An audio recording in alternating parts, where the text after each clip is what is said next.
guys, let's clear up a couple administrative things real quick. Everybody knows this Saturday is scrimmages, right? Big day for scrimmages. Have you guys all gotten on a list if you're available? Okay, I know Tommy's passing one around. Anthony made it sound like the 5-2 class has already been scheduled. If you weren't here on Saturday and you didn't get a slot with Dave, then just talk to me after. We'll get Okay. All right, and everybody knows that the scrimmages after Saturday are on JSS Arbiter self-assigned, right?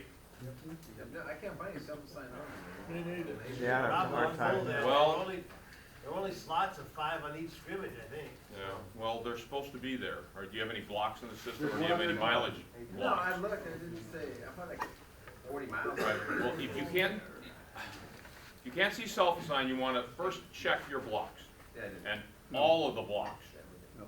What, may I? Blocks of- What do we do? Travel, May I? you wanna Right. check dates, What you do, the way you do it, is you go to Jorgensen. You do not go to NCOA. right, You go to Jorgensen, JSS. BS, baseball, They're and then there. on the right pane, it's got official. Then you bring that to official, double click, and you will bring it up. And right underneath, it says self-assigned. I already got my. guys, I gotta tell you, So, if man, Manny's giving you tech skills, I am so damn impressed. Manny, you my man. He couldn't wait. To Sackville Charter and Sheldon. Is that when you get on the baseball field Sheldon. on Saturday? Watch out for the lines right. Sackville Charter and Sheldon. We gotta dial the That guy in radio. Sheldon, Sheldon? Well, the Sheldon games are gone. They got, they still got 7 games at Rodriguez High School in Fairfield. Nice work, Manny, we're all proud of you, man, I'm telling you. the next week. All right, let's see what else we can do here. So the scrimmages are gonna be coming up, they're gonna be going through the, probably the following Saturday, maybe a hair beyond. The official start of the season, I think, is the 24th. So games may start coming out very soon. If you haven't got your blocks in yet for the regular season, please start doing so now. I have no blocks. You know, on the instruction side, it's hard to believe, but I mean, we've only got 2 more nights after this, right? Correct? 2 more Mondays. So Yeah. next Monday and the following Monday, and both of them start, and they go from 6 to 9. Our last meeting's on the 27th. Is Rick Bannister here? Yes. Rick, you're up. Thank you. Has everybody got the 5.1 sign-ups? So I wanted to take a couple minutes to thank all you guys that came out and helped with the clinic yesterday out in Roseville, for the Roseville area. And there's about 15 guys that It's on the way back. chose to volunteer their time in order to give back to the umpire community, you know, working with youth.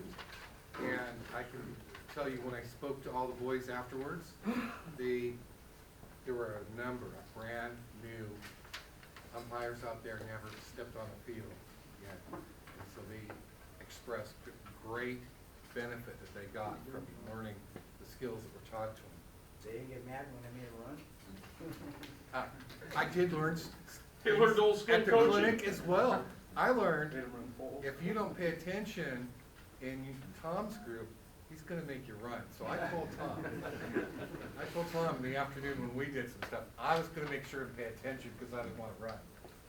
So I did learn that, and we did actually utilize some time afterwards to review something for our class, and we reviewed the plays at the plate. I'm moving around in the wedge, and I learned a great deal there as well. But the example of you guys to putting in your time for those young boys, aged 12 through 17, is great. I know when I started umpiring, I went to 3 or 4 clinics before I ever did anything. And my son was there. He's 17 now.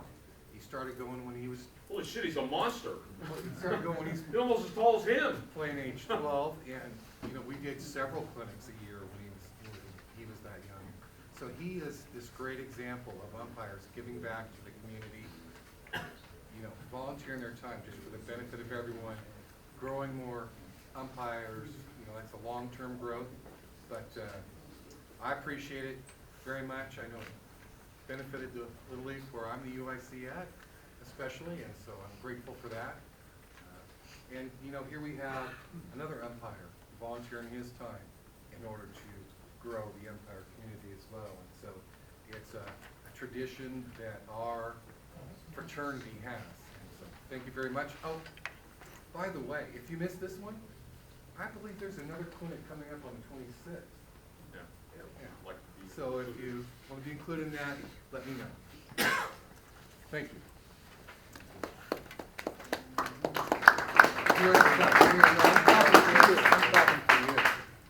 Okay, guys, I want to echo a few of Rick's thoughts. First, I want to thank all those members that were there. Yeah. I mean, it's just amazing that they're sacrificing their time from their schedules to do, you know, from their busy schedules to do some of that. It's a great thing for the community, and, you know, especially to be doing that on a Sunday is really tough. But it is an investment in the community and in the future of baseball in our area. When you really think about it, the best people in any organization, field or profession, are givers. And they selfishly give up their time to help mentor, teach, and guide those that are basically following in their footsteps. They're helping mold the future of their community.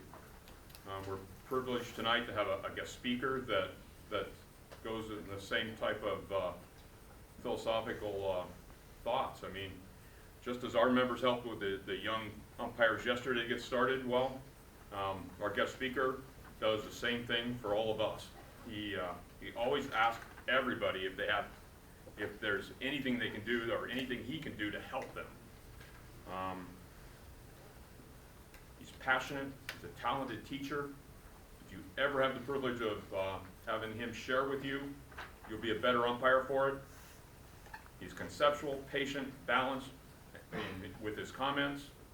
When you're in his presence, you know, I often think of the saying that you have 2 ears and 1 mouth. Well, you better be using the ears, because there's going to be a lot said, and if you're talking, you're not going to catch it. That's one of the reasons we've got the videotape running tonight, so you guys don't catch all the comments, you can go back later and review it on video and try and let them sink in.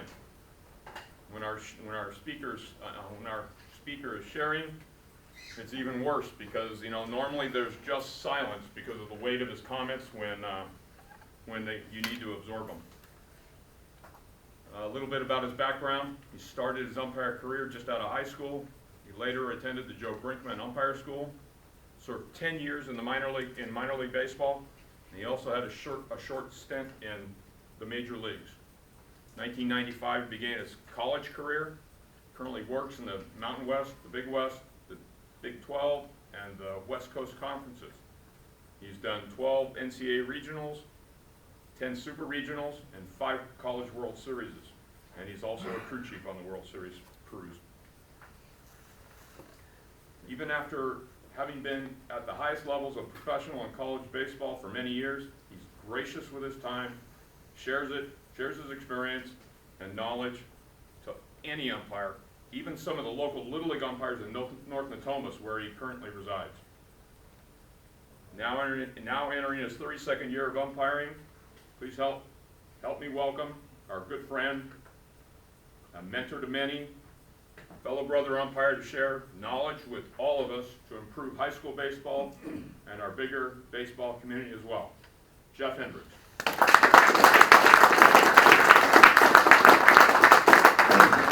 Thanks, Monty.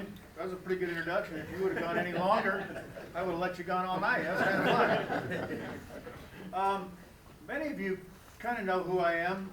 A lot of the younger guys don't. I want to tell you something about your association. My son just finished 4 years playing at Granite Bay. So I've watched you guys work and perform. Some of you that didn't know me, I watched him through freshman, JV, and 2 years of varsity. He got very sick when he was a junior. We almost lost him right in the middle of the playoffs. But I'm going to tell you a couple things about your association, and you're probably sitting there thinking that I'm going to get really hard on you. And it's the exact opposite. Who are the guys that helped out yesterday? Who would you guys, how would you say, who do you think learned more? You guys teaching the class or the guys that took the class? You always do. You always do. How many guys worked the playoffs last year in this room? Females, guys, ladies. See ladies back. Congratulations. That's a huge honor. Did anybody work I know one of the local umpires was here that worked when Granite Bay got beat by Elk Grove. They were on the bases. Was that one of you guys in here? No? Okay. Because he did a really good job. I will tell you this. I was most impressed about this group, and when you guys bitch, moan, and complain, I want you to think about this. Some of the best umpiring I saw in your group were your guys working freshman and JV one-man. Because when it was hot, and they're working every day behind the plate, and you guys might be bitching like we all do, that I've worked 3 plate jobs in a row. Can you work the plate today? Don't do it. Because your guys that are working the JV and the freshman game hustled their ass off. And that's because you mentor them very well, and it's because they're trying to get where you're at. So I start this by saying, how many are on Facebook? How many have seen the umpire that it's a Little League game, and I think it's probably one of the Asian teams, and he's right behind the plate, and then he goes out about 3 steps into the other batter's box, and he hits it right in the glove, and he rings him up on strike 3. You guys all seen that? Yeah. You know what I call that for us? Job security. Okay? Could you imagine being at Oak Ridge or Granite Bay or have Carly down at Elk Grove if you rank somebody up on a strike 3 right down the middle of the other batter's box? You wouldn't be around too long. The reason I bring that up is because I think the things that you guys do very good are handle games. There's a couple things that I saw throughout the 4 years that you could have done better, but we're all in that boat. And the reason I say that is because probably one of the worst plate jobs I've ever had in college baseball was last year in the final game of the Super Regionals between Florida and Florida State. I had a rough 3 innings. Usually I might have a rough batter, maybe really never a rough inning, but I had a rough 3 innings. But the funny thing was is I ended up working USA and Japan this summer for 5 games in Japan, and the same catcher from Florida and I worked together and got to talk about it, and it was pretty cool.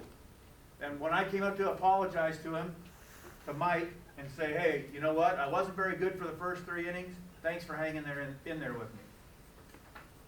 So the nice thing is, and the reason I say that is because later on we're going to get into that. How many people could come into a room and say, hey, I wasn't very good for the first 3 innings, or I wasn't very good for this batter? But that's something that we're going to kind of come into. The one thing that I will tell you that this group doesn't do very well, and the reason I just said 3 positive things, because I'm going to say 1 negative thing, is handle coaches on the field. And I've already brought up his name. Yeah. Because I think a lot of you have, or I shouldn't say a lot of you, I think because sometimes you got to have some guts and say, okay, coach, you've been on this field 3 times, and if you come out anymore, I am going to have to eject you. And if he said anything like that, I would kick the shit out of the next place and we'd come out so I could dump him. And here's why. I always tell this story like this. How many of you have, well, it's Valentine's Day tomorrow, right? Correct. I tried to do something nice for my wife today. I never buy flowers on Valentine's Day because it's always too expensive. I bought them tonight. I'm going to Hawaii this weekend without her, you know? I'm trying a little before I start the season, you know? She didn't want to go. But my story is, and it's the same thing. You're home all weekend. She's gone. You're going to do the carpet. You're going to clean the floors. You're even going to do her laundry.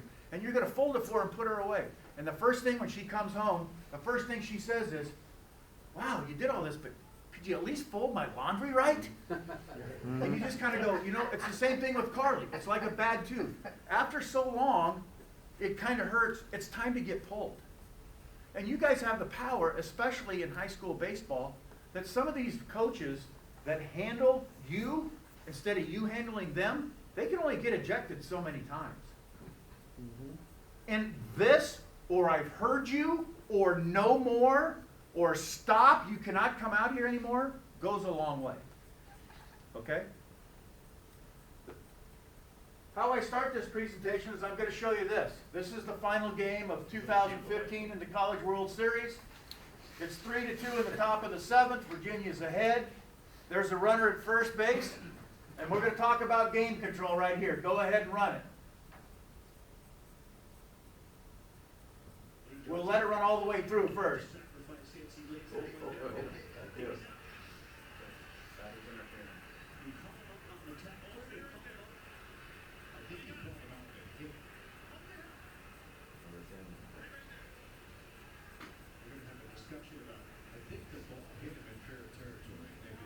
They don't fucking know. They never do. Sorry, Lord, I'm woke. I was in a Catholic school this weekend and screwed it all up too.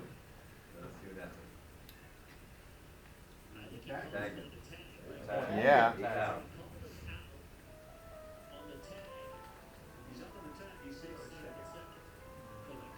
That's the good Lord calling probably. Just tell him I apologize, will you?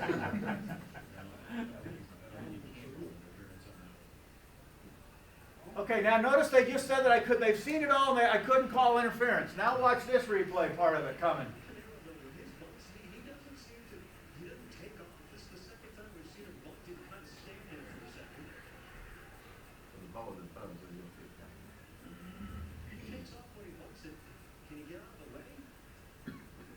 It's a play, isn't it? These last ones, because they've been off the plate, I think he's kind of waiting to see.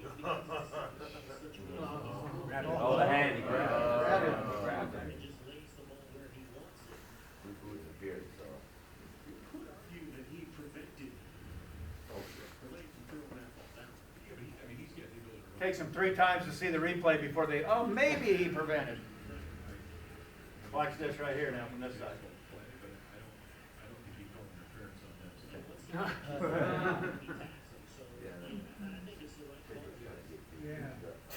think it's the right call.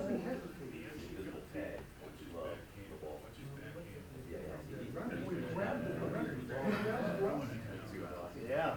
Got an argument no matter what. Now, here's how we handled it. You could turn the lights back on. I went to get help because that's the first thing the catcher said is that he grabbed his arm. And from that angle, I think you could have maybe called it. You know, if somebody would have saw it, we would have called interference. I can understand that. But when you see the scramble, we call this scramble unscramble, correct? Yeah. All right, he bunted it. He saw it was fair. Oh shit, I got to run, and here we go, right? We're off to the races. And so the first thing I want to do is that if you see it again, that I pointed towards center field. I didn't point this way fair, or I didn't point this way fair so that it looks like foul. If you ever have a ball that's right out in front of the plate, step and point to center field. Okay? The whole point of this talk tonight is called Believe Ability. And so my national coordinator sends this to me after I get home from the College World Series, and he says, I would never want to have anybody else with this play in this type of a situation in the 7th inning other than you. Not too bad. I'll take that. I got the email to prove it. But what I'm trying to say is, maybe I can admit that we got it wrong. I didn't see it from behind, and I went to the first base umpire and the second base umpire, who was the crew chief, Frank Sylvester on the other crew, and I asked him, did you guys see anything? No, nobody saw anything. So we went back to the Vanderbilt coach, Tim Corman, who's the nicest guy in the world, who said, hey, your catcher thought that he got interfered with. I didn't see it. I went to my partners, and we don't have interference. And he was good with it. He appreciated that we went. It's a shitty situation right off the bat. Why wait to get help until they come out instead of just knowing when the catcher says something, hey, let's get help right away. And the reason I say that is because sometimes, even though, let's say you guys think it was interference, I don't have a problem with that. But let's just say that you think it's interference. The person that I report to loved that I handled it the way I did on the field. Believe ability. That's why I started off with Carly. And I guess, for the most part, I always heard Espo used to be a pain in the ass. But for the 3 or 4 years I was there, I don't know if it's because I was there or not, he didn't really argue a whole lot. And I heard he used to be a pain in the ass. So what I'm trying to say is, believability is a very important feature. Now I got to go back to this.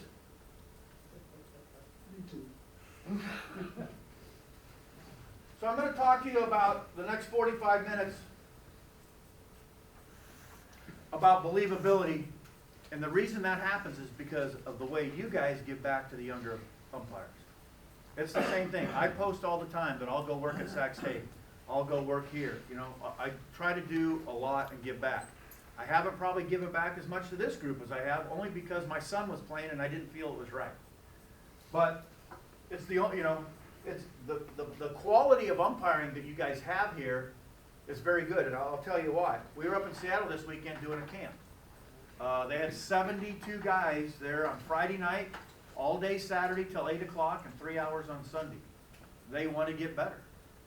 And I thought, you know, it was at a Catholic school just like this, and it was very cool to see the younger guys and the older guys, and the believability factor that I challenged them, especially with the younger guys, is their uniforms and walking on the field.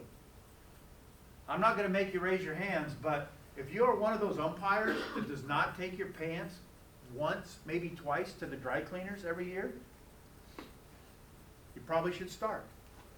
If you don't have a new hat every 2 years and you don't know how to crease it on the top two holes, thank you, of your hat, you probably should start and find somebody if you don't, find somebody that knows how to do it. Those are all professional believability factors that go a long way in this game. Okay? The other thing that I've seen throughout the 6 years of Scott, the bad parts, okay, and it's not you guys. It's more the travel ball umpires. I have taken quite a few videos, and I lost them because I usually delete them afterwards. I have seen, the best one I've ever seen was an umpire that had a clasp on his back. He had his plate brush on this side, and he had a clasp on the other side that he put his mask on when he walked out to home plate meetings and in between innings. I thought to myself, you have got to be shitting me. But professional, like I said, you never know who's watching you. And it's important that when you walk on the field with your partners, I hope that you teach the younger umpires how to do a professional home plate meeting, how they take the home team lineup card first, how they stand behind the plate, and how the first base umpire or the base umpire stands out front. How important it is. We always do a nice little segment of the wrong way to do a home plate meeting and the right way to do a home plate meeting. It's just things that we've seen over the years. Those are huge in believability. This thing is going on and off here all of a sudden. Sorry, Greg. Some of the things that I've seen in this group that kind of hurt you. There was a game it was his junior year, right before he got sick. There was a ball that was hit off our player's foot. And it went to the shortstop and they threw him out. And all the dads were going, you know, as soon as something happens, what do you think all the dads do? Jeff, what do you got? What do you got, right? Yeah. I don't got anything. It's whatever they have. I try to keep my mouth shut. And the guy said, I'm umpire at Granite Bay. You have never heard me say a thing to any of you, right? Correct? So all of a sudden this play happens, and they go, that's a foul ball. That's a foul ball. I go, boys, we're shit out of luck, because if the first base umpire would have seen it, he would have killed it right away. Come in, if you want to. And so then they threw it over. First base umpire called him out. The plate umpire and the base umpire get together, and the base umpire called it foul and brought him back to the plate. Yeah, that was one of your varsity umpires. That was probably the most blatant mistake that I've seen. The reason that I asked you about who worked the playoff game here last year, because it was the opposite end of the spectrum. It's probably one of the best things that I've seen. Elk Grove's up 2-1. It's at City College. And you know, down the first base line, at the end of the fence, there is a little gap between the end of the fence and the outfield fence where the ball can get away. Mm-hmm. Well, what happened was our kid was chasing after the ball, let's say about maybe 75 feet in front of the fence, and missed it and didn't touch it. And the ball went all the way down here, and then when it went into dead ball territory, the runner from first had scored. They would have went ahead 3-1, and the runner went to third base. And you guys will like this story. And you know what the base umpire from this group called? What is it when it goes out of play? Dead ball. Ground rule double. Yep. And guess what he did? He brought the guy that was already probably taking a dump in the clubhouse back and put him at third base and put the batter runner at second base. And Carly was out there for 17 minutes and 49 seconds. Not that I didn't get my cell phone out and hit stop watch on the clock after about 30 seconds when I knew this wasn't going very good. So for the first time in my 4-year career at my son's baseball game, I yelled, because I do his fundraising cards, "JC, get off the field! He got it right!" And he turns around and looks up at me, right, because he knew my voice. Well, it goes a little bit longer. They finally get back there, and then all of a sudden my phone goes off. It's Carly in the dugout going, "Shut the fuck up."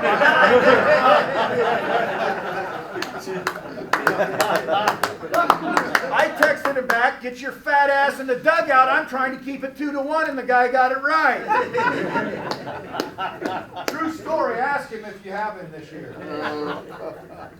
So those are just some things about what happens on the baseball field that you should be able to get it right. We talk about believability. I like to be sitting there at the baseball game and all of a sudden I'm eating some sunflower seeds and they're warming up pitches and all of a sudden I hear, "Play! Time! Foul!" All right? I like umpires that take charge, and quite a few of you do it, and I love it.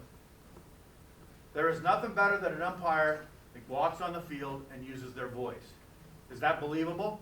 Mm-hmm. Do you need could you have a average ability but be believable and be a better umpire? Absolutely. What's the biggest thing why umpires don't use their voice? They're unsure. Absolutely. And if you're unsure and you don't use your voice, what do you think the next thing is that happens while you're on that play? What'd you say? Crap's gonna happen. Why is it going to happen if you don't have very? Because you didn't say anything. You didn't sell it. What didn't you sell? The call. Okay, and what's that called? Your signal? So if you really don't, safe? Right. Out? Right? Or how many times have you ever had, "He's out!" And it's one of these sounds. Or you call him safe, and it's one of these sounds, and nobody argues with you. And then you get back to the car and you're changing as everybody's walking away and trying not to drop your drawers. And your partner says, "I can't believe they didn't argue with that. I thought you missed it." I thought I did too. And I was turning around looking, and they weren't coming. That's believability. That is believability. You believe that you got it right. You're going to sell it. And then because of that, you're going to talk about it. And if you did miss it, you're going to figure out the reason why you didn't have the ability to get it right. And we've all done it. We might have been too close. We might have been moving. You know, there's all kinds of things why we miss it.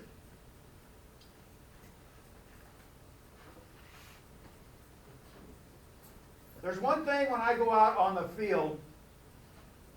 How many work basketball or football and you hear the kids yelling, "I believe that we will win"? Every time I walk on the field, I say to myself, "I believe that I will win tonight. I believe that we will win." I want to have the best plate job, whether it's us three working together, whether it's the first time we've worked together, whether it's on TV, I want to win. Because if one of my partners beats me on a plate job, you know what? We're going to have a pretty good weekend. But the nice thing about being a crew chief is that if you work with me and Johnny has the plate the second game and he has the better plate job than I do, I'm going to come in there and tell him, "You know what? You had a better plate job than I did. Great job, buddy." That's what makes this group, that's what makes you guys that raise your hands believable, and those younger guys that are trying to be like you.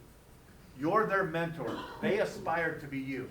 How many guys wouldn't like to walk on a field with 26,000 with 1.2 million watching on ESPN with 26 flipping cameras and 96 microphones, for Christ's sakes? A lot of fun, huh? All of a sudden it's one of those plate jobs where you got the walking farts. They can hear you on ESPN. Don't believe me? Listen to a couple of them, all right? Parabolic mics. but I'm ready to umpire on the first pitch. I learned how to umpire on the first pitch from a guy named Deion Sanders when I was in AAA, when he was with the Columbus Yankees. Columbus had a AstroTurf field, the old AstroTurf that was concrete, asphalt on top of the turf, right? No wonder my knees hurt so bad. I used to give Deion shit all the time because I played quarterback in Nebraska and he was a DB at Florida State. I told him, it's a good thing you're going to be in the Hall of Fame there, kid, because I would have ran over your ass if we were playing. Oh, JF, that ain't right. I would have caught you a long time. I said, I've seen you try to tackle Deion. You don't tackle worth shit. But Deion would hit the ball right into the turf, and it'd go about 25 feet in the air. And that first play of the game always sounded like this. And it was always close. So the one thing I always tell my partners, every time we leave the field, every time we leave home plate, the national anthem's done, if it's us three together, we'll do our little handshake, kumbaya, whatever it is, and then I'll look at us and I'll say, hey, be ready to umpire from the first pitch. Why do you think that is? How many guys try to sneak that call in, that first pitch? I try to sneak it in a little bit. Always. As long as it might not be going this way, if it's going this way, it's going to be a strike. Why? They can't tell. Because if I call one right here, that believability factor is not too good today, is it? Okay? So be ready to umpire from the first pitch. How many people come from work for a 3:30, 4 o'clock game and you're getting there and oh shit, we're strapping stuff on. You just got to call, all hell's breaking loose, and you got to go out there and umpire. Happen to you? Happens to me. But the best umpires, when they walk on that field, and it's a nice green grass, and it's not 90 yet here at the end of the season, it's 75 or 80, can just put everything behind and beside themselves and just go out and enjoy the green grass and umpire. That's ability. The ability to leave it back and not carry it on the field.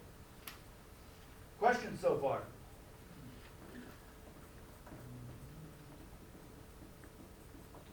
Don't be timid. This is your time to brain drain him. Take advantage of it. So we talked about believability. When I work the plate, what's the most important things of working the plate? Huh? Timing, I would think, is the most important thing, isn't it? Why? Consistency. Why is timing the most important thing? Here's one thing when I worked, Greg Charles worked on my crew. He's probably up next from San Bruno to go to the College World Series for the first time. The reason I learn more than anybody else when I go to camps is because I listen. And somebody else, I call it my toolbox. If you guys have listened to me being here before, I have a toolbox. And this is a really good toolbox. I heard Swanee say that. Greg Charles said something when I worked in the cage with him. I like working in the cage. I like working behind the plate. I like teaching guys what the steps are for double plays. I would like to teach you guys not to go out all the time on fly balls to right field so your plate guy had to run to second base because they can't get there, and you guys, it's not as important to going out to right field as it is for the plate guy to stay home. But you guys do it, okay? He said this. He said when you're working the plate and you don't have the best timing that day for some reason, try to catch the baseball with your eyes. Try to catch the baseball with your eyes. And I thought to myself, well, that's kind of what we do, but when our eyes are tired or our timing's bad, we lose track of it. We'll give up at it out in front of the plate, and then all of a sudden it's a good slider that Darren Nelson's throwing, or the kid, what people don't realize is you guys are calling pitches. You had 2 players last year that won the first round of the draft, in the MLB draft. Pretty nice to say, hey, I went out and saw a 94-mile-an-hour fastball of a kid that was the 5th picker in the draft. It's not too easy to do. But if you start all of a sudden giving up on that 90, if he's throwing 94 and it's an 89-mile-an-hour slider, and it's almost coming across the plate as a strike, but he's catching it down here, and you give up on it, and you're not catching it with your eyes, you think you miss him? Yeah. So just think of that. The thing I'm trying to tell you is how to get yourselves out of trouble. So if you're having trouble behind the plate, the first thing is timing. The second thing is to help your timing. try to catch the ball with your eyes. How many guys think about, when I go to the plate, when I work the plate, the first thing I think about is a good wide stance, wider than my shoulders. John, you've seen this before. Other guys that have worked with me, Tommy, you've heard this. I want your chin out over your knee. How many guys work the Jerry Davis? Locked hands like this. Nobody works out in here? Sweet. What happens is, a lot of the guys that work this, they work it like this. See how my chin's behind my knee? See my head, how it's locked? Now I'm going to do this. What happens when I am like this, and if you're working with a guy and he misses the low outside pitch, here's why. I can see my hand to right here. Right there. Now, if I get in my stance with my head out over my knee, I can now see my hand. I haven't moved to right there. I just gave myself another 8 inches or a split second to catch the baseball with my eyes. So if you have somebody that's having trouble, one of the first things when you might look at is their head out over their knee? And is their head straight or tilted? It should be tilted a little bit. What do we call that? How do we do that? How do we get that over? It's 75% forward, right? You ever heard that? That your chest should be 75% forward to the pitcher. So if you haven't heard it, you've learned something. That's why I'm here. Okay? The next thing and I already went over it, the next thing I talk about is a good wide base. Having a good wide base will keep you comfortable in case it is one of those 1-to-1 games that goes 11 or 12 innings and the snack bar's closed up and ran out of water and they don't have any water for you or anything like that.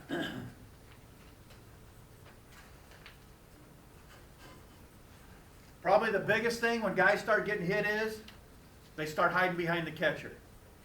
And if I probably had the biggest critique of your plate umpires in this association is that they're not in the slot enough. That's everywhere.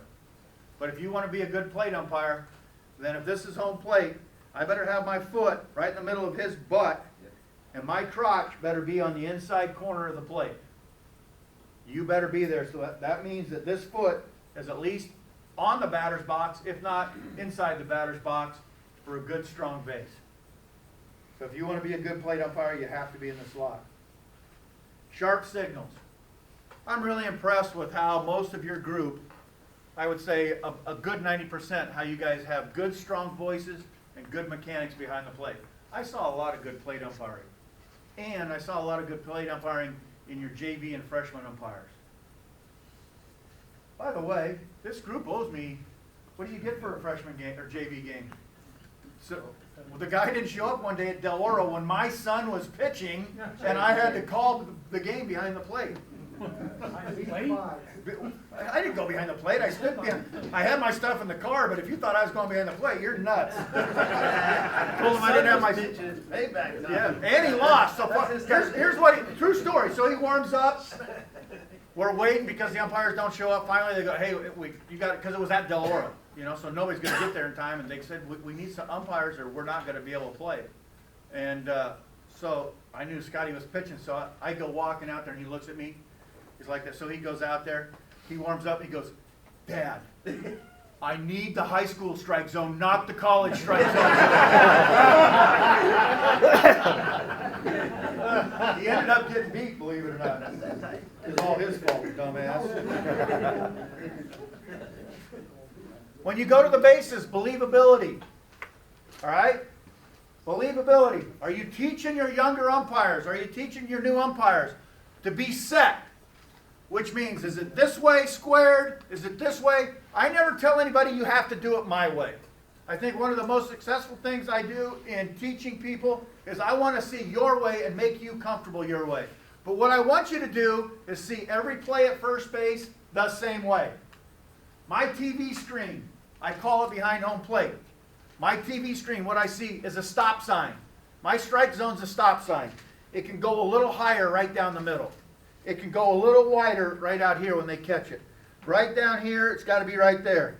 Then on the corner, a little bit here, and then at the bottom of the knee, I can cheat a little bit when it's right down the shooter. All right?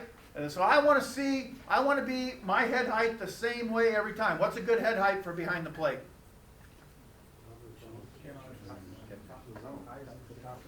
Eyes at the top of the zone. I'm okay with that. So are you going to tell me that every time there's a new hitter, you're going to adjust your stance? Oh, no, I don't believe in that. No. What I do is my head is always at the same spot, which hopefully is a half a head higher than the catcher's. So the best way to work the plate is on the knee. You know why?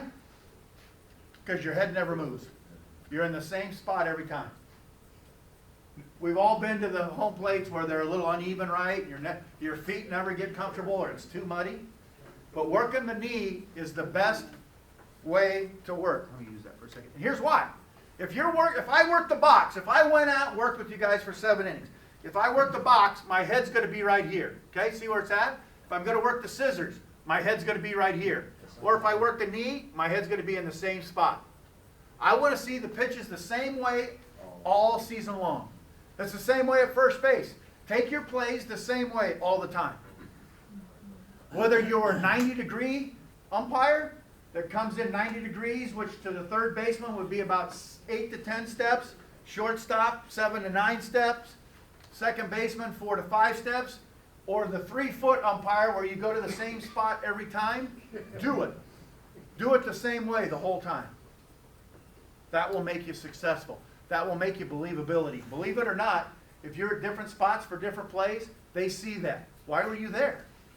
Now instead of talking to the play, now you have to defend yourself twice. And probably the reason that I'm no better than you are ball strikes, safe outs. But you know what? They don't like to come out and argue with me. Because I think, I listen, and it's the old Doug Harvey rule. I don't say anything for 20 seconds when they come out. Because what do we want to do as umpires? We want to be, well, we're in Giants area now. We want to be John Miller. We want to tell them everything we have, right? Not me. He beat it. He dropped the ball. He was off the bag. That's all I say. I'm not going to tell him any. I'm going to go back to my wife, same thing. The more I try to tell her how much I did, the more I get in trouble. Sometimes you just have to shut up. Your group has done a great job of taking charge. On the bases, I tell the guys when we go to the College World Series and you have all these cameras that they can zoom in. They're going to fight. The camera doesn't lie. And if you said it was interference, I'm going to say you're right because it really doesn't lie. But when you slide into second base, the first thing I tell the guys is that the play's going to be wide open at second base and he's going to be out by 3 feet. The only thing that can get you in trouble is what? What is it? Drop ball. Him dropping the ball. Absolutely. So when I have a wide open play, when it's especially at second base, and I know all 26 cameras are on me and it's the third out of the inning, I'm going to let him go to commercial a little bit late because there's going to be a tag. They're going to flip the ball up in the air. They're going to high-five everybody. I'm going to come like this, and then I'm going to walk out to the outfield like I know what I'm doing and give it a little bit of that. But I'm not going to get beat on a routine play. I'm going to be believable on the easy ones. That way when they get to the tough ones, they can believe me. So remember, on the bases, it's never anything until what? You call it. Until you call it. Very good. You guys have been taught pretty well. Could I ask you a question? Sure. I appreciate the fact that you show English or Espanol? las dos cosas. Sí. We just talk this way. Anyway, I appreciate the fact that you show the umpire on the box. But what about, do you have anything for those who do the scissors? I do. What do you want? What's your question? My question is, Do you set your front foot back first or your back foot? I don't care which foot you set first. Which one do you set first? my front foot. Your front foot. Yeah. So you're here, and then you go, where's your back foot go? Behind. So right here, Right there. right? Okay, now when you work the scissors, the first thing I'm going to tell you is that I want your slot foot pointed in towards the second baseman if it's a right-handed batter, or at the shortstop if it's a left-handed batter. And here's why. It gets you have to have your chin out over your knee. If you're back like this, you might as well be the old American League umpire with the balloon, and you can't see the low pitch. Right. Okay? So you got to take your head from here to here and get it out over your knee. Okay. Tell God I'm doing a good job, for Christ's sakes, would you? I'll put an extra 10 in the offering plate next week. Thank you. So does that, you understand? Now, I how do. many, if you work it from the back foot, all right? If you work it from the back foot, then it's here, and then you go here and rock into it. All right, a lot of, I'm a front, when I worked the scissors, I was a front foot guy too. But when that catcher starts crowding you, you know, if they want to come inside late, Oh, man. then you got to tell them, you know, you got to say, hey, I need this. This is where I'm going to be every time. You know, like I said, if you line up in the same spot every time so that you see the pitches the same way, you'll be a much more successful umpire. Thank you. You got to the question before I was gonna ask him, because I work the scissors, so does he. When you tell that catcher, this is my spot, this is my slot, and he tells the coach, and the coach, hey, he's gotta, it's his place, you gotta move. If I told you your shorts were too short, would you like that? No. I'll work with them. I know, I'll work with them. Uh-huh. What's the easiest way to work with them? I'm helping you. I'm trying to give you the tools. This is How do you my- talk to them? I said, Hi, Catch, how you doing? I'll work with you. Okay, now he's crowding you, and he keeps coming, and you say, hey, here's how you say it. What's your first name again? I'm sorry. Kevin, I'll tell you what, I know you want that inside pitch. Let me tell you what, buddy, I can't see it. So if we can just, if you can help me and not go so far, and he hits that spot, I'll give it to you. If you keep going in there and he hits it, I can't see it, I'm not gonna call a strike that I can't see. Will you help me out? I didn't tell him what I tell him to do at the end. Will you help me out? What am I really doing? Helping him out, right? So think about it. Be smart. They're high school kids. Get them on your side. You know, I always saw, and that's not a problem that you guys have. Trust me. You shake hands. The kids are good. You do a good job. But that's how I work it. Hey, you know, I can't see. When you're coming in there, I got to go further, and I can't see. So if you go there, I can't call a strike. So if you could just give me a little bit, help me out. Is that fair? Yeah, man, thanks. I appreciate it. Thanks, Blue. My name's Jeff. Don't call me Blue, all right? Any other questions before I get yes? Yeah, Jeff, where do you put your hands and your arms when the pitch has been delivered, and why do you put them in the What stance? behind the plate, whatever you're doing, just conventional umpire behind the plate? Well, I'm in I'll this. tell you why, because I watch a lot of pro ball, and I'm seeing some guys putting behind their legs, some guys a hand on the back. I'm gonna give you this scenario. Major league umpires are there for a reason. They're the best 72 in the world. They're pretty much going to see the same pitch and hopefully call. When they get in trouble is when they call pitches that they don't normally call pitches, balls or strikes, because everybody knows there's all these pictures going around right now. Jerry Davis has been in the big leagues 36 years. They know what his strike zone is. So what I'm going to tell you is I don't care where your hands are, but a lot of guys that do this, when they're back behind them, look where my head goes. It's very hard to do this.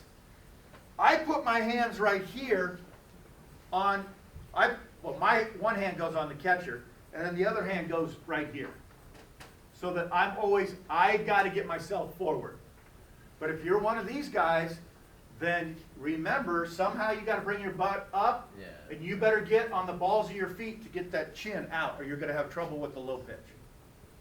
Okay, so if your partner ever comes in and says, hey, I thought you had trouble with the low pitch, the first clue that you should be thinking of is your head not being out over your knee. Two questions. You know, when you're in the slot, years ago, had no problem in spreading out, you know, but now we're getting a few of us a little north of 60, I find my stance getting a little, because it's more difficult to react, a bunt, hit, or whatever you need to do at the plate, and the catcher can try and gather up and then go. So I find myself kind of squatting down more, you know, and I don't know if. So you've been watching me work, huh? I've had 5 knee surgeries. I've had a total knee replacement on my right knee, and they want to fuse my left ankle. Oh. So here's what I do. And I appreciate Swanee coming to Sac State. There is nobody. Phil Benson used to be here. When I moved up here, I spent a lot of time with him at Sac State because of one thing he told me, the biggest compliment I ever got from him was that you were smooth. You love my mechanics. So we took this, and all I did, and what really, I busted his balls one day, and all I said was, you look like a softball umpire. And that's exactly what he said. So he goes, okay, let's go to work. But to answer your question, so now what I do is I tinker around with my stance. So what I've been doing is more of like, we call it a modified scissors or box. So I'm now here, and this foot is a little bit more tilted back, so if I get hit on the inside, in the insole, it's gonna hurt a little bit, but we don't, so now I may go like this and work the box so that I can still have that nice white base, because I like that, and that's what I'm used to. I'm a bigger guy. So, yeah, and so I'm like this. So I kind of go like this and still get locked in. So what I still want to do, no matter when I go from A to B, is I want to lock. I don't want to be A and never get set in B. So mess with your feet. And the other thing to do is if you are one of those guys that are never on balance, is that your feet are probably pointed towards the pitcher. Point them to the shortstop and second baseman. I can't show you, but so if you're one of, you have your stance like this, if I had you come push me, I'm never set. But if I go like this, and now it takes more of my stance to my top of my hamstrings and my butt where I go here. You can see the difference just like that, right? So it's the same thing in the scissors. Nice wide base. If your feet are right behind each other, you're always going to be wobbling. If you have a nice little base, then you're going to be okay. It's not about the plate stance, but you had said earlier how during a playoff game last year you saw a coach on the field for 17 and a half minutes. Yet about 3 minutes ago you said we have really good game management. How long would it be lasted with you, for example, in that scenario? 17 and a half minutes seems like an awful long time. That's a good question. Was it prolonged? Yes. Was it a playoff game that was 2-1 in a very crucial situation? Yes. Did they get the call right? Yes.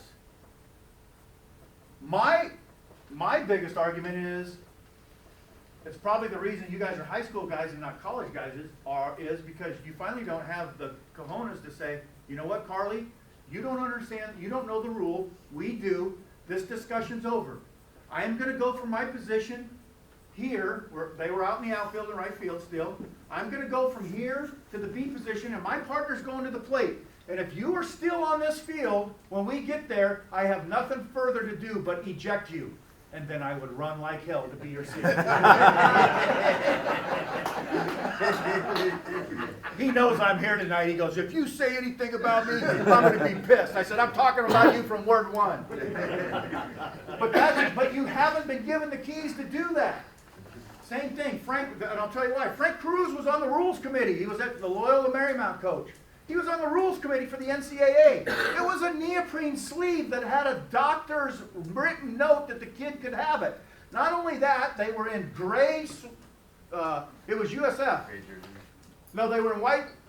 Whatever their color of their sleeves were, the kid not only, because they knew it was Frank Cruz, he had the neoprene sleeve, the same exact color, and the neoprene sleeve came to here, so his other sleeve came to here. Everything was by the book.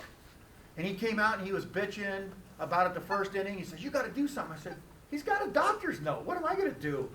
Second of all, everything's fine. No, you can't have a neoprene sleeve. Okay? So, of course, what did the pitcher do in the first inning? 1, 2, 3, stuck it right up their ass, right?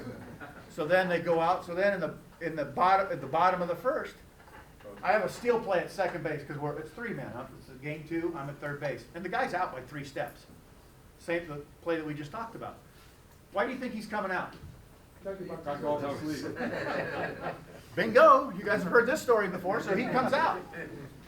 And he goes on and on. I go, why are you out here? He goes, you know why I'm out here. I go, because I got the play right? Being a little smart ass. No, you can't. I'm on the rules committee. He goes on and on. And so I go, you know what? You're wrong. You can do 2 things.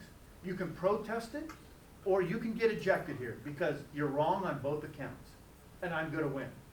And he kept going on. So finally I go, Frank, the pitcher was just getting ready. I hear, hey, coming down, right? So I'm trying to get him turned so that he's right in the way so they can beat him when they throw it down. That didn't work too well.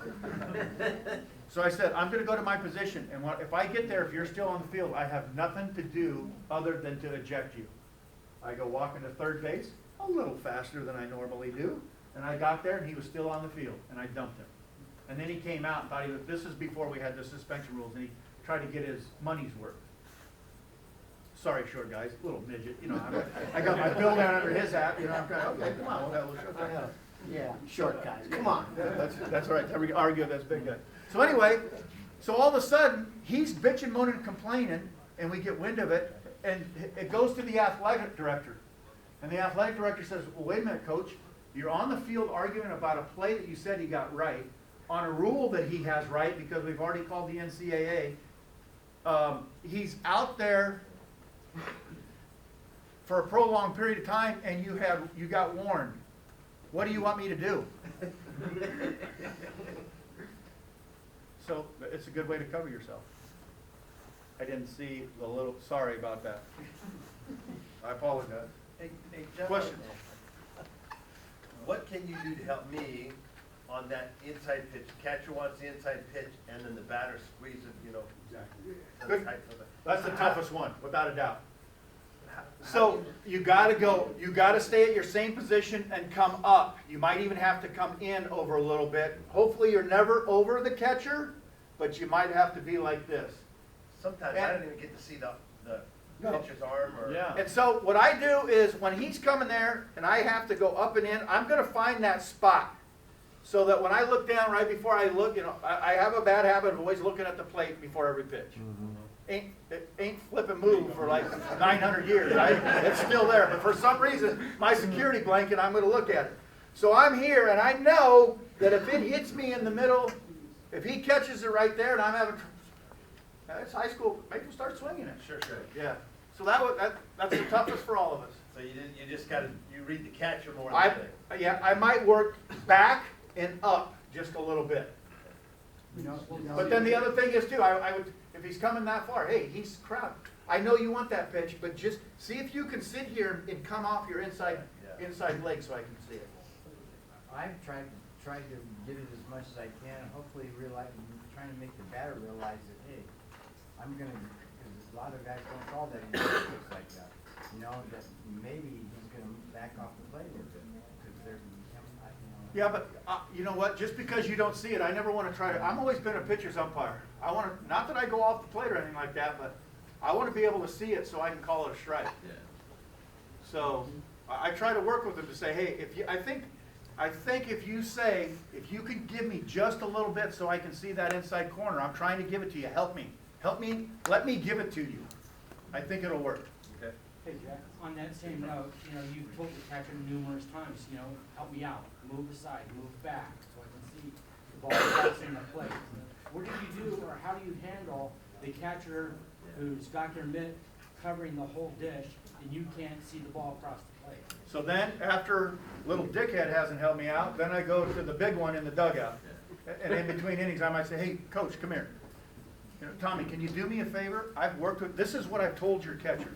I've told him I'm trying to give him that inside corner pitch, and I can't see it. And then I'm working with him, and all of a sudden, I can't see it. So could you tell him, can you help me out so that I can see it? Okay? Help me out a little bit, and so that will help. Okay? Question? You were talking earlier about running the coaches. Just sometimes they just want to get out there and be stupid, and they get run. And then their first words out of their mouth is, "What did I do?" And then they go back and tell the athletic or the league president or whatever, "Oh, I didn't do." Do you get a whole bunch of flack up in your position? Do you get a whole bunch of flack back from the coaches, the athletic directors, the?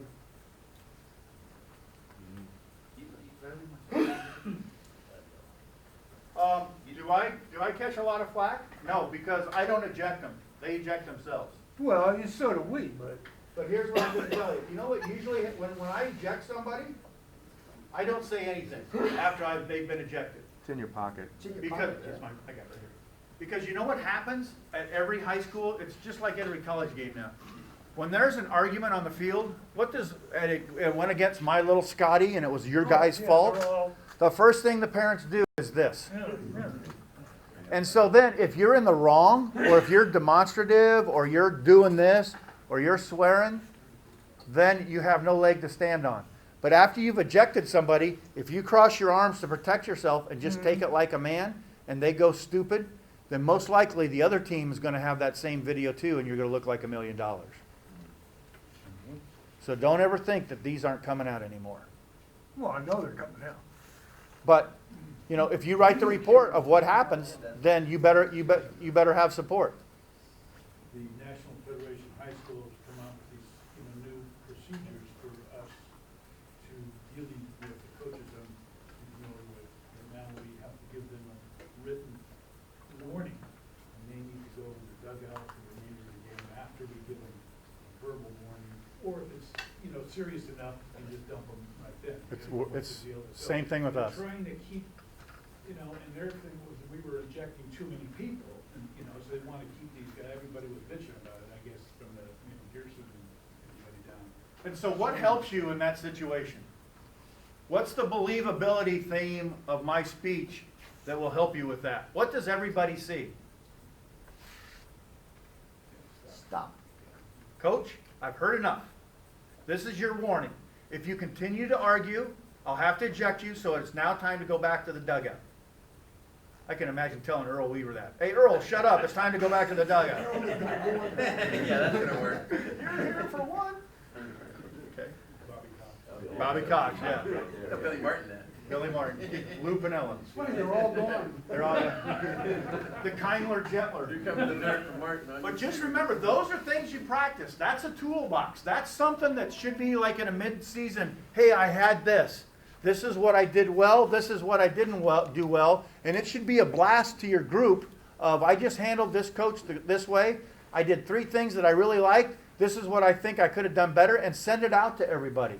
That's how you get better. It's hard. It's hard to remember, Coach, if you continue to argue, I have nothing but further to eject you. It is now time to go back to your little to your dugout, and you cannot continue to argue. I'm going to have a tough time with this rule, obviously. Okay? Yeah, obviously. I don't like it. You guys have to do the right. We have a tough time with it. We don't, well, if it's certain that, but yes, we are, they want us to get a warning in before we eject them. A written one. Not a written, but that, on balls and strikes, yes. Jeff, Balls and strikes. And so let me tell you what, if they're going to start chirping at me right away, this should be the biggest year that you have ball strike warnings. It's not gonna happen. Because that way you don't have to listen to it. Mask off and then Yeah. Jeff, what do you do if you go like this and say, stop? And he don't stop.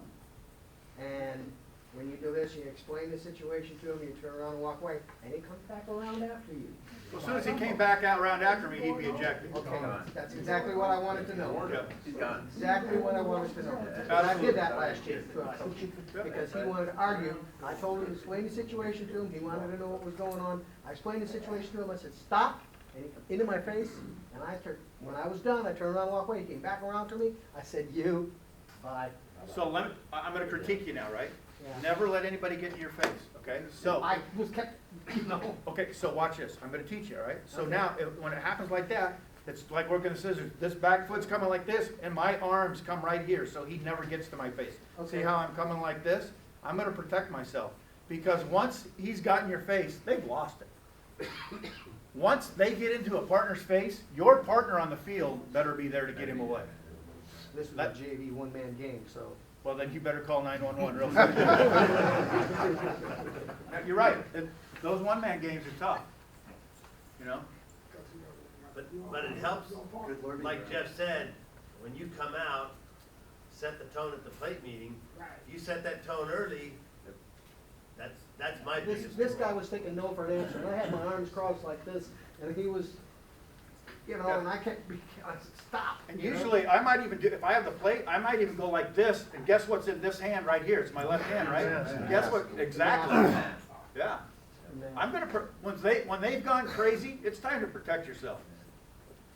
So when I was younger, when I was first in my 20s in the minor leagues, they started screaming, I started screaming. And that just took the escalation of the situation like this, right? Doug Harvey did a great thing, he told me, when they start yelling, you do this. That's about, I wish you would've told me that. I would've had like a lot fewer objections than A-ball and double A. I don't know why God didn't want to come down and work double A with me when he was in the big leagues, but that just didn't happen. Any more questions before I keep going on? The ability to get better. You learn. You have to learn. You guys are in here learning tonight. I hope that I have told you one thing that will make you a better umpire.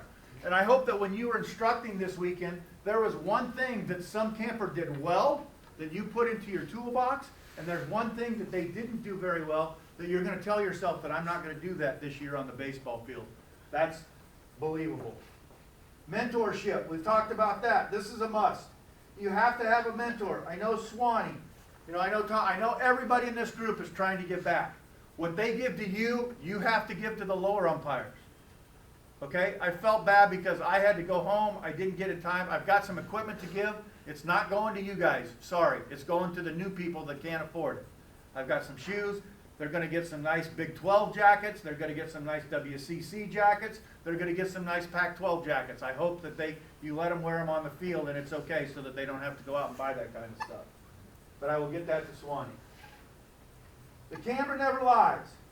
The best way to get better is video. If you can have one of these behind home plate, if you can at least if you have cage work before now and the start of the season, you should have somebody video you behind the plate. With that pitching machine coming, and this guy about 4 to 5 feet, almost right out in front of the plate. And then have him come to the side so that he can see where your chin's at. And that they can see that if your head's going from A to B and locking. That's all helpful about believability. What about ability? What do you think happens with ability? Diminishes over time. I disagree.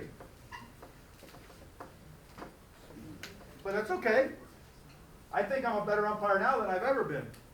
Might not get there, but you know what? I believe what I see.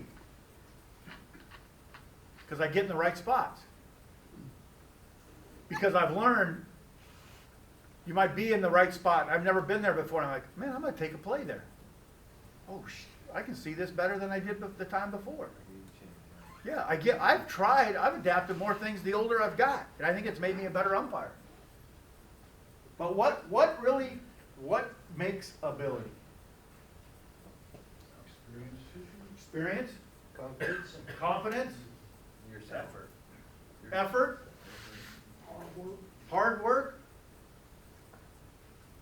Consistency? Taking constructive criticism? How about this? Let me ask you this. What's your first name? Rod. Rod, I got a question for you. I'm the crew chief, and you had a pretty good game, right? And you maybe only missed 2 or 3 pitches. How would you feel, Rod? You've never worked with me before. I came back in and I said right away after the game, you know what, Rod? I thought you missed 3 pitches, 2 at the most critical time. How could you miss those? That really killed our crew. I don't feel good about myself or you. Amen. Or, let's say you had those same 3 pitches. And I missed a play at second base, a steal play. And we come in after the game and I give you a little fist bump and go, hey, way to go. Let's do our post-game meeting. What the hell was I doing on that play at second base? I kicked the shit out of it. Was I in bad position? This is what I saw. Tell me, what'd you see? Thank God. None of these other 40 idiots in here will ever tell me anything. Tell me! What was I doing wrong? You anticipated the ball going left and It went right. it went right. God! I've never had that happen before. Learn from it? Did I ever? Thanks for, I've been thinking about it for the last 3 innings. Thanks. You know, buddy, I thought you had a really good plate job. I thought your head height was good. Everything was good. How'd you feel about it? Felt pretty consistent, but I think I missed a few pitches. Which ones? Primarily on the low outside pitch, and this is why I think I missed them. So did you see my head height change over the last? Let me tell you what, I thought your consistency, I agree with you 100%. I think your consistency was very good all night long. I thought your head height was excellent at the same time. You know what? I'm not gonna say for sure that you missed that. Are we talking about that pitch in the 6th inning that you? Curveball. Yeah. You know what? I think, I'm not so sure that you missed it, but I think, how'd you think the catcher presented it to you? Think if he presented it better, you could have called it? He was doing a pretty good job, so I trusted that glove work. I agree. And the one in the 4th inning that almost bounced, you thought that was a little low?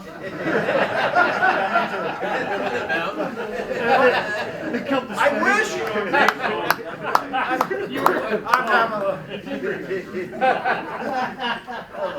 Yeah, it killed the snake. Did you guys see his face the second time we're talking? We weren't even working. How did you see his face the first time I talked to him? More relaxed. The first time he was like, oh shit. But see, that's how we work together. When I come in, especially in postseason, being a crew chief in the World Series, these guys all want to work with me. That should be you.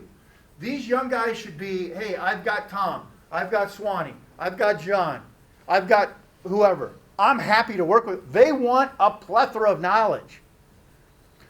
Don't be the guy when they come after the field, you got 9 things for them to work on when they had 9 things to work on. Take the first 1, maybe 2. Let them perfect one of them before they go to the second one, before we go to the other 7. And talk about what you did wrong. It opens up what? Dialogue. Dialogue and conversation. Absolutely. His face, just starting the first time, as soon as it was like, oh shit. But then when we started talking the second, his whole face just relaxed and started talking, that's how it is. And sometimes, that was just part of if he missed it, you gotta tell, and he thinks he missed it, you gotta, I was just saying, hey, I didn't think it was as bad as you thought, but that's why I said something about the second one, just to have a little fun. Be honest. If they ask you, be honest. That's ability. The ability to be a crew chief. The ability to be a mentor. The ability to be a better umpire. Talk about what I did wrong helps somebody else get better. Because they might have seen that too. And they're not going to do the same thing you did. Any questions before I keep moving on? Yes? When you got a partner that you try to correct him, but he don't want to listen to you. The yeah but umpire. Yeah, but So go ahead. Go ahead and critique me of how bad I was behind the plate. Go ahead and make it up. It's okay. I was, yep. Matter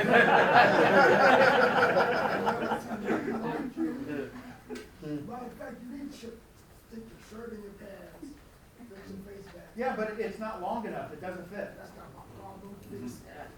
Yeah, but I don't make enough money in the association. I sit in the car. Well, yeah, but you didn't give it to me before the game. Well, then you weren't seeing me before I walked on the field. What were you looking at? It's kind of short, but we'll fix it. What was it, Tommy Bahama? So if I have one of those yeah but guys, after he yeah buts me once, I'm done. You can't tell them anything that they know.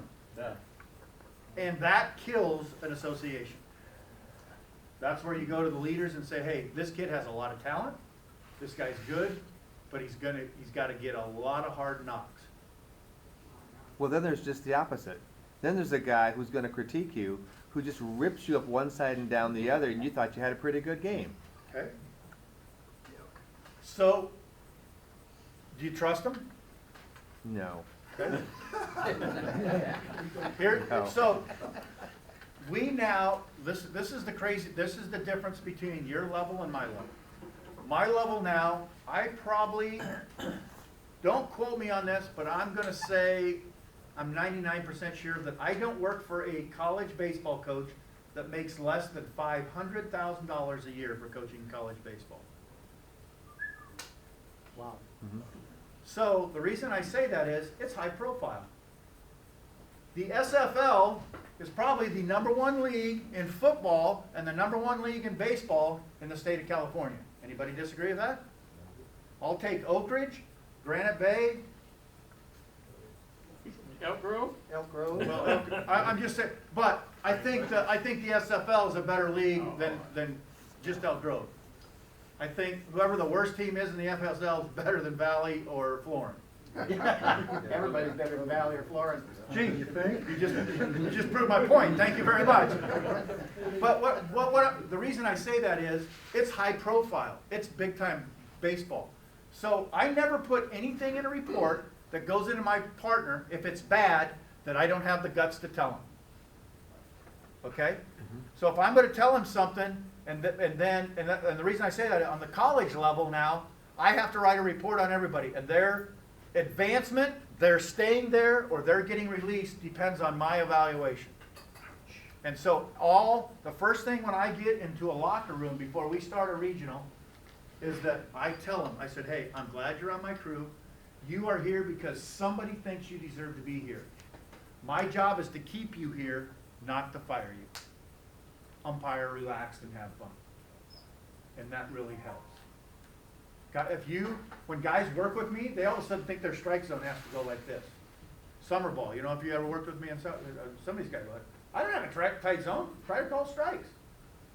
But they get all nervous because they're working with me. It's the same thing with you guys. You're the top of the group. There's going to be younger guys that are going to be nervous their first time to work with you. Last thing I'm going to tell them is, hey, have fun, call strikes. You know? Be a good mentor. That answer your question? Anything before I move on? So the ability. We all have the ability, from MLB guys to NCAA guys to the group to your group. Some of the younger guys. Here's what I have a problem with. If we're a sales organization and some new young kid comes into our group and he's the #1 sales guy for the whole year, does he get to go on the sales trip? Why not? Hell, if he's got the best numbers, he does. Mm-hmm. The one thing that I've always said is, why in an association, if a kid's good enough and he has the good enough marks, why does he have to wait till year 2, year 3, or year 4 to work your postseason? Politics is right. I moved up here in the basketball group after I moved to San Diego from Nebraska. I'd worked the Southern Section Finals of Division I, Modern Day, and it was at the Forum. I moved up here the first year. I got a D4 girls game at flippin' Colfax. Long way. I must have worked that with you. Now, I'm not going to say that I don't forget who the assigner was that used to be a park ranger for basketball, and I'm not going to mention his name, but I will. But because I was new, they told me I wasn't going to work any postseason games. I said, well, how's my ratings? Well, since I'm new, I get one D4 girls game, and then I go down and watch the guys that have been there forever, that a couple of them don't even get past half court when they're working 3-man because they're lazy and fat. But they got shaved heads. Wow. You and I are talking about the same guy.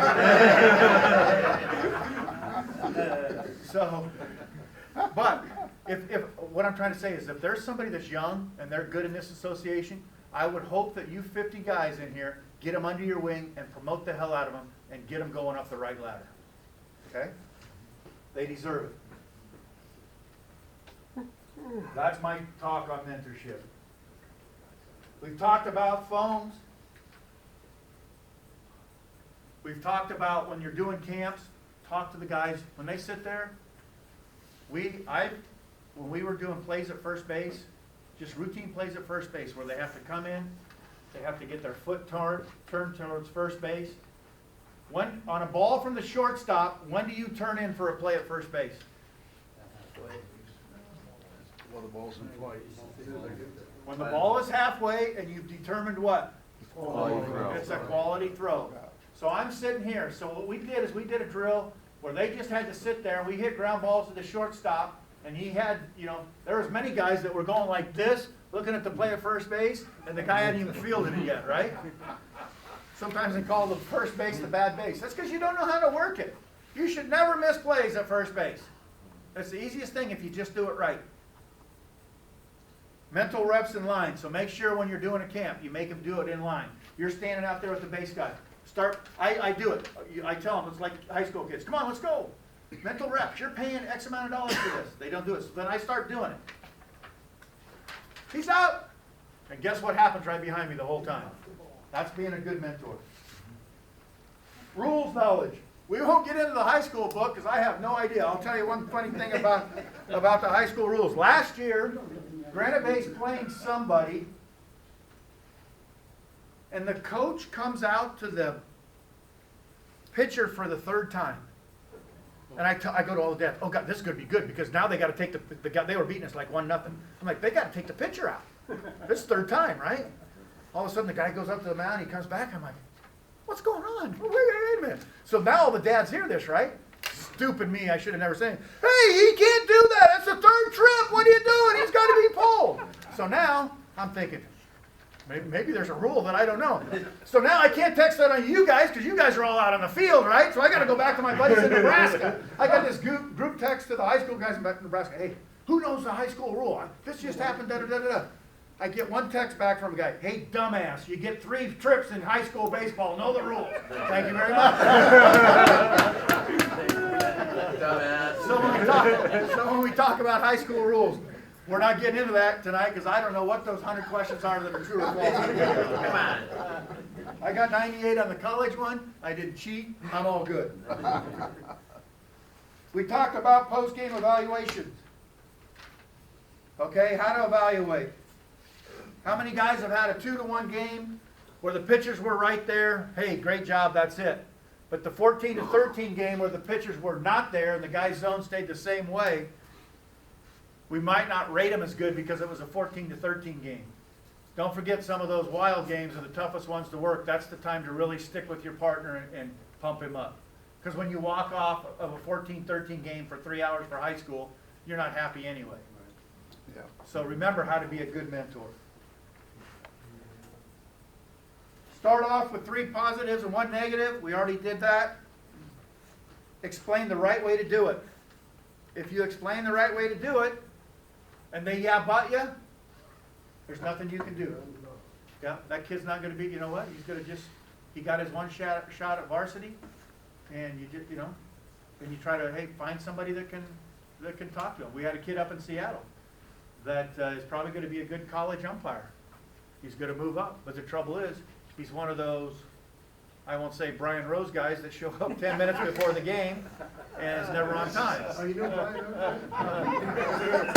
Mosquito just came right by my ear and said, Brian Rose.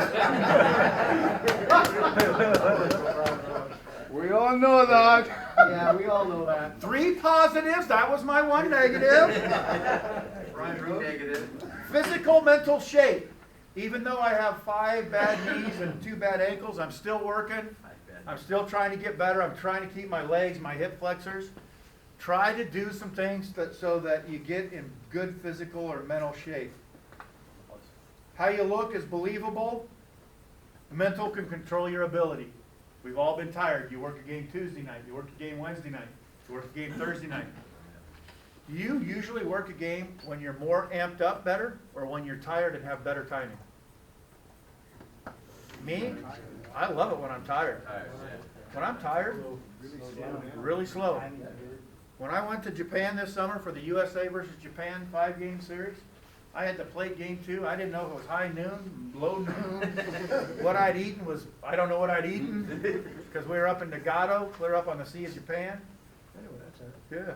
And it was the soup that was, I couldn't even tell you what was in the soup other than it was brown, and thank God I couldn't see what was in it. Also didn't try to eat you.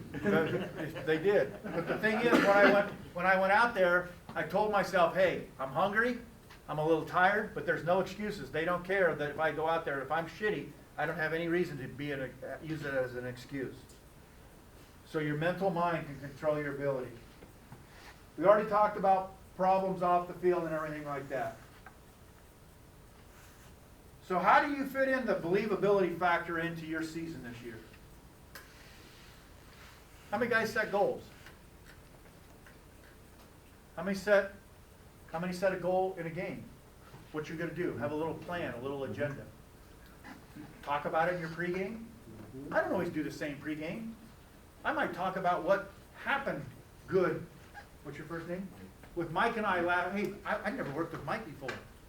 And Johnny, Mike did this on the bases, and I'm going to try it today. Tell me what you think of it. Because then all of a sudden, John works with Mike and says, hey, I heard you work with Jeff. he tried the same thing you did. Man, that looks really good.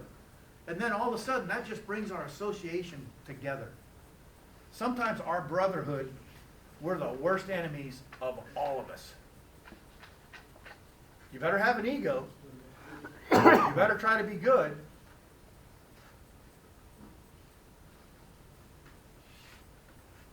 When you see something good or you see something bad, put it into your toolbox. Don't do it. And if somebody does something, a signal that they use or a mechanic that they do on the field, when you walk off the field, for God's sakes, tell them you like it. How would you feel? What's your first name right there? Kenny. Kenny, how would you feel that if you all of a sudden got to work a game at UOP this year, and instead of $75, you made $310, first of all? You wouldn't make that much, because by the time we were done, you'd have to buy all the beer and pizza because it was your first game, but it'd be all right. But if you got called out because nobody else was there, and you worked the first plate job with 2 other guys, and we walked off the field, and you thought, okay, it was a little harder than I thought, but we came in afterwards and said, where the hell did you get that strike 3, dude? That's awesome. See what I'm trying to build? You guys are the building blocks here. It takes a man to sit there and say, hey, little juniors, little 25-year-olds, you're going to be good. I wish I was as good as you when I was at 25. Because they're probably thinking that, you know what, you're pretty damn good at 50 or 45 or whatever. And I want to work every varsity game like you do. And I don't have to want to work Tuesday, Thursday, and Friday, and doubleheader Saturday behind the plate in one-man games.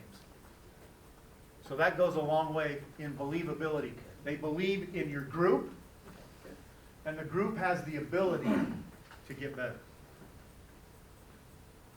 So with that, I appreciate you guys giving me time out of your Monday to talk a little bit about the game that I love the most. Like I said, I've had 5 knee surgeries. They're ready to fuse my left ankle. And I'll tell you what, I'm scared to death of the day I don't get an umpire anymore. It will be a hollow hole in my heart because I love it. Thank you Thanks much. for your time. Thank you.